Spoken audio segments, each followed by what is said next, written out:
With the changes that have come in Season 3 Conquest, you will need to look at building your items differently. This guide is going to cover which boots you should get in certain situations for each class. I'm going to cover physical boots first, and I'll start by comparing what each item offers differently. So to break it down, all physical boots provide a base of 18% movement speed, at least 10 physical power, and cost a minimum of 1,400 gold. Warrior Tabi provides an additional 30 physical power and costs 1,550 gold. Ninja Tabi provides an additional 10 physical power, 15% attack speed, and costs 1,500 gold. Reinforced Greaves provides an additional 5 physical power, 150 health points, 30% crowd control reduction, and are the cheapest physical boots at 1,400 gold. Talaria Boots provides a passive that increases both move speed and health regeneration outside of combat, also giving you 30 gold for tagging enemy god every few minutes. These cost 1,500 gold. The first role I'll cover is Hunter. Playing this role, you want to output as much damage as possible. As a Hunter, the only boots you should really consider early is Warrior Tabi for the extra power spike. If you don't have enough attack speed in your build late game, you can sell them for Ninja Tabi to increase your attack speed, but most of the time Hunters will just use Warrior Tabi. Assassins can have more variety compared to Hunters. Generally, you want the same early power spike that Hunters get from Warrior Tabi, so your ganks are more potent. Although, some Assassins may do more damage over time when building Ninja Tabi, such as Arachne due to her passive. If you don't start with the Purification Beads relic, the crowd control reduction from Reinforced Greaves can help you to escape easier in situations where you could potentially be locked down and killed.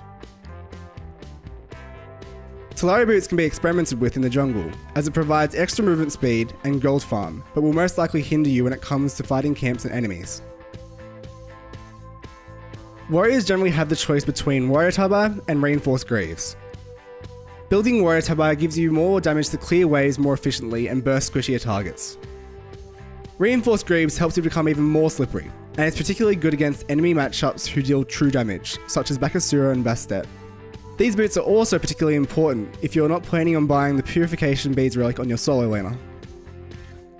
Warriors should almost never consider Talaria, as additional mobility is not necessary, and Ninja Tabi, seeing as it doesn't really synergize with most warrior kits.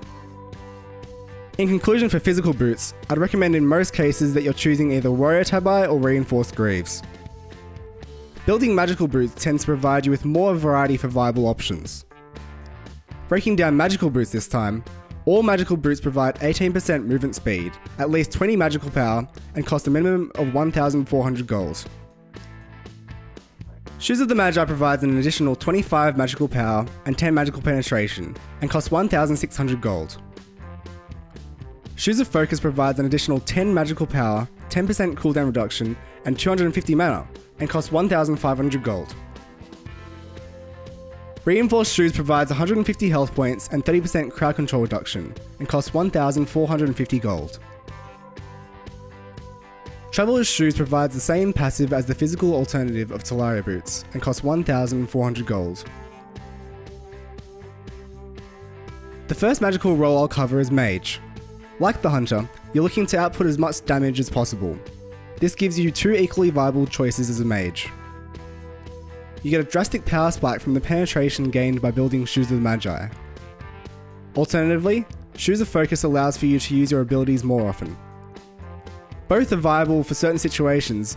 It ultimately comes down to how you're going to balance out getting penetration and cooldown in the rest of your build. Guardians have the biggest variety when it comes to building boots, having all 4 types of magical boots as viable options. Shoes of Focus seems to be one of the more beneficial boots to build, as it means you can use your crowd control abilities more often and contribute more to the duration of teamfights. Traveler's Shoes may be of use to gods who lack mobility such as Ares or Sylvanas. They can also potentially provide extra gold farm if you're rotating around the map often as support. Reinforced Shoes can help if you're frontlining in fights, and the enemy is using a lot of crowd control on you. If you're playing a more aggressive support style, you may look to increase your early burst damage on squishy targets by building Shoes of the Magi. In conclusion, all types of boots and shoes are potentially viable in the correct situations. There are strategies and builds that use other movement speed items, but boots will always remain the most value for money source of movement speed, which is one of the most important stats in SMITE. Make sure you use the information from this guide to help your decision when choosing which boots to build. I hope you found this video helpful.